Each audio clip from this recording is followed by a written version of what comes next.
बिस्मिल्लाहिर्रहमानिर्रहीम। अस्सलाम वालेकुम एवरीवन। उम्मीद है कि आप सब खैरियत से होंगे और सेहतमंद होंगे। आज की वीडियो का टॉपिक है how to study at home in कोविड-19 डेज़। जैसे कि टॉपिक से आप समझ गए होंगे कि आज की इस वीडियो में मैं आपको बताऊंगी कि कोविड-19 की वजह से जो स्टूडेंट स्कूल नहीं जा पा रहे, अकेडमीज़ ज्वाइन नहीं कर पा रहे, वो घर पे क्या स्टडी प्लान बना सकते हैं या कौन सी चीज़ों पे अमल करके वो घर में भी इफ़ेक्टिव स्टडी कर सकते हैं। बहुत सारे स्टूडेंट ने मुझसे क्वेश्चन पूछा कि मैम हमारी जो स्टडी है वो बहुत ज़्यादा इफ़ेक्ट हो रही है कोविड-19 की वजह से, और जो सेमेस्टर हमने ऑनलाइन दिए या ओपन बुक के पेपर दिए उन सेमेस्टर्स को हम भूल चुके हैं और हमें याद ही नहीं है कि हमने कौन से सब्जेक्ट पढ़े थे। वो इस वजह से क्योंकि रेगुलर क्लासेस नहीं थी और हमारी तैयारी अच्छी तरीके से नहीं हुई थी, तो हमें याद ही नहीं है कि हमने पढ़ा क्या था।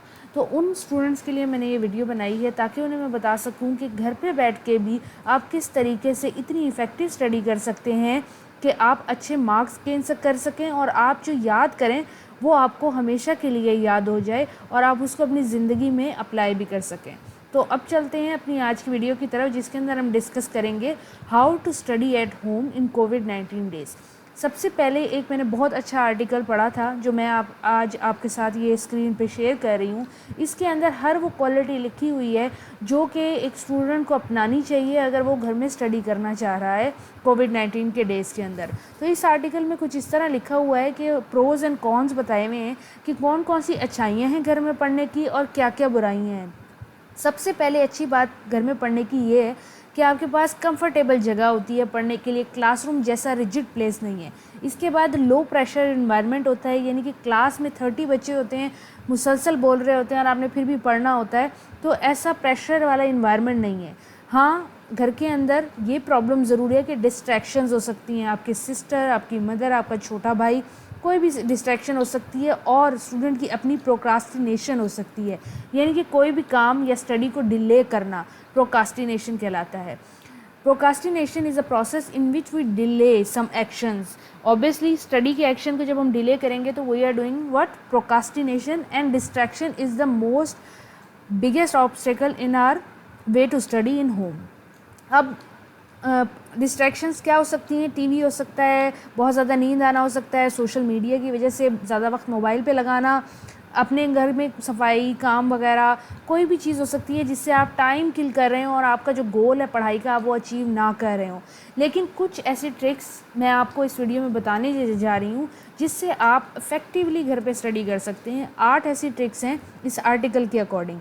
सबसे पहले एक्टिव स्टडी को अपनाएं। एक्टिव स्टडी क्या होती है? एक्टिव स्टडी एक ऐसा प्रोसेस है जिसके अंदर हम क्वेश्चंस पूछते हैं, यानी कि स्टडी करने से पहले कुछ सवाल पूछते हैं, स्टडी कर रहे होते हैं तब कुछ सवाल पूछते हैं और स्टडी करने के बाद सवाल पूछते हैं। और ये सवाल किससे पूछते हैं? टीचर से नहीं, अपने आप से पूछते हैं। जब हम स्टडी करने वाले होते हैं तो कुछ सवाल हम पहले से दिमाग में रख लेते हैं कि इन सवालों के जवाब हमने ढूंढने हैं।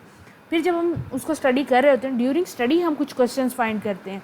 फिर आफ्टर स्टडी हम अपने आप से पूछते हैं कि हमने ये क्वेश्चंस अब न्यू इवॉल्व हुए हैं तो इनका जवाब क्या है।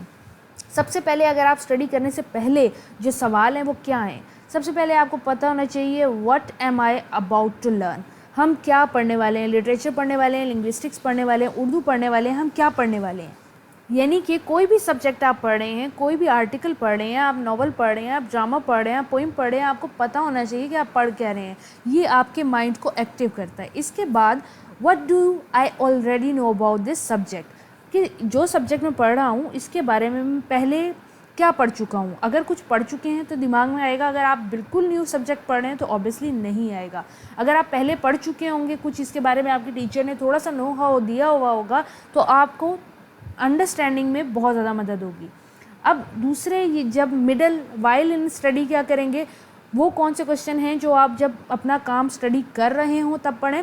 वो ये क्वेश्चन है, how do this information fit into bigger picture.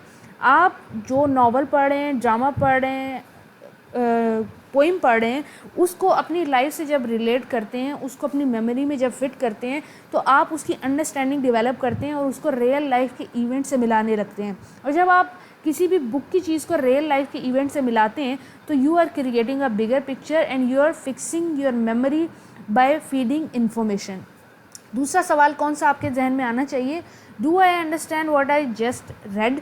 क्या मैं वो समझ पाया हूँ जो मैंने रीडिंग की है, या मैंने सिर्फ ओरली रीड की है, उसको समझा नहीं है। हर लफ्ज़ वर्ड समझने की ज़रूरत होती है। अगर आप कोई लफ्ज़ जो मुश्किल वोकेबलरी आ जाती है, आपको समझ नहीं आती, आप डिक्शनरी निकालें, उसका मीनिंग देखें, ताकि वो लाइन आपके दिमाग में पेपर तक के लिए महफूज हो जाए और उसके बाद भी हो सकता है कि आप उसको याद कर सकें। Can I paraphrase it? Paraphrase का मतलब होता है कि अपने लफ्ज़ों में बयान करना। जो चीज़ आपने पढ़ी है, नॉवल, पोइम, ड्रामा, कोई भी आर्टिकल, क्या उसको अपने लफ्ज़ों में आप किसी और को सुना सकते हैं?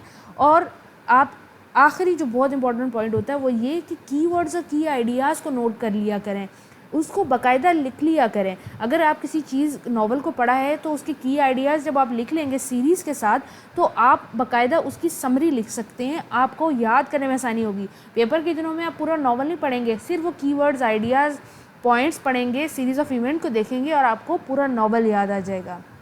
इसके अलावा आप देख सकते हैं कि ये जो आइडियाज़ और कीवर्ड, जो चीज़ें आपने लिखी हैं, ये इम्पॉर्टेंट हैं, तो क्यों इम्पॉर्टेंट है, क्यों रिलेटेड, आपने ऐसा लिखा क्यों था, आप वो याद कर सकते हैं।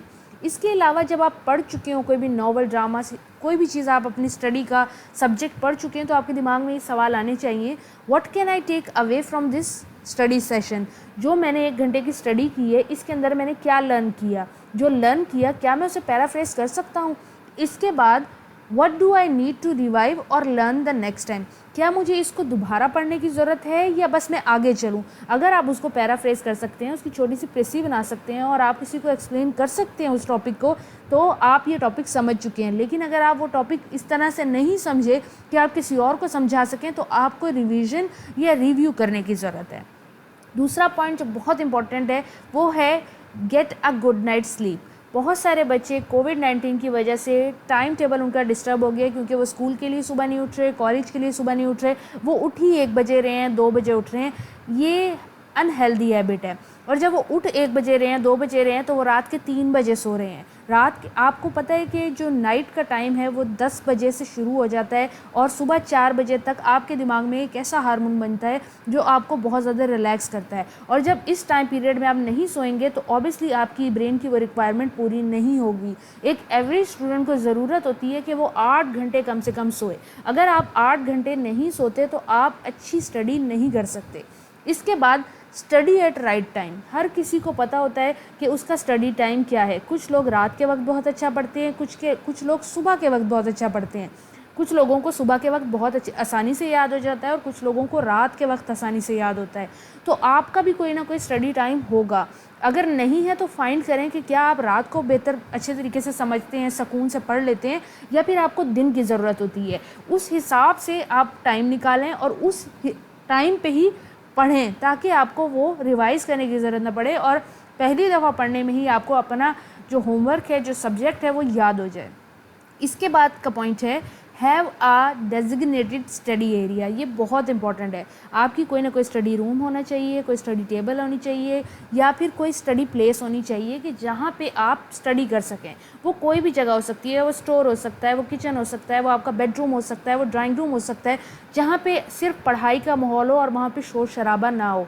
इसके अलावा बहुत ज़रूरी है कि आप उस प्लेस को प्रॉपर तरीके से रखें, यानी कि उसका हाइजीन अच्छा रखें, उसको ऑर्डर में रखें। ये चीज़ें आपको मदद करती हैं एग्ज़ाम के अंदर और वैसे भी आपको ऑर्गेनाइज़ करती हैं। अगर आप बेड में लेटे लेटे पढ़ेंगे तो आपको पढ़ते पढ़ते नींद आ जाएगी और आप सो जाएंगे। इसलिए ज़रूरी है कि आप एक्टिव होकर बैठ के पढ़ें किसी भी स्टडी टेबल के ऊपर, ताकि आप एक्टिवली याद रहें या आपका ब्रेन एक्टिव हो।